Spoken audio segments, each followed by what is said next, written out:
Did Inter have the worst transfer window out of the Serie A? Ciao ragazzi, I'm Luke, and today we are rating the Serie A transfer window. So, first off, did Inter have the worst mercato out of the clubs? They've not really strengthened, so they've signed Boni, they've kept Pio Esposito, they've kept Marcus Thuram, they've kept Lautaro Martinez, they've signed Peter Suchik, they've signed Akanji, but they've not really addressed the problem with the Adrian midfield, and they've not really addressed the defence. Bissek is not good enough. They've got rid of Pavard and brought in Akanji, so they're back to square one for a like-for-like swap. Napoli, on the other hand, I think have had the best transfer window of the Serie A clubs. They've brought in the likes of Kevin De Bruyne, Lorenzo Luca, Milinkovic-Savic, Samu Kema, Elmas, Rasmus Højlund. I think Conte's done a very, very good job in expanding his squad going into this season. Other clubs I've been looking at are the likes of Bologna. They've had a poor one. They could rival Inter for that worst mercato spot.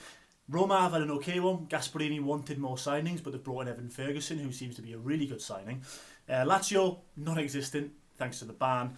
And then you've got Juve, who have seemed to have a frustrating market in the fans' eyes. They've not brought in Rando Kolomuani. They've not offloaded Dusan Vlahovic. They've brought in some really good signings, though, and it seems to be that they have a good squad going into this season.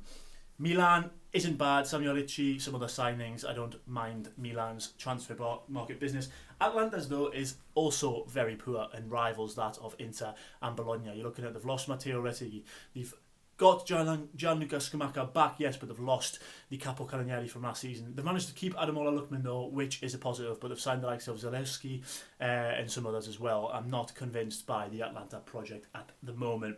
And then you're looking at Como. They've brought in some youthful signings and the experience of the likes of Alvaro Morata. And then Fiorentina is a plus because they've managed to keep Moise Kean and brought in the likes of Fazzini. Basically, Napoli with the best window, Inter with one of the worst in my opinions, if I'm not diving into the likes of Verona, Torino and going into the sort of bottom half of the table. If I'm looking at the top 8, Inter are definitely going as one of the worst alongside Bologna. In my eyes, they've not addressed the issues they needed to address. So now the window has slammed shut. They are my thoughts on some of the big clubs in Italy's transfer windows. Let me know your thoughts in below.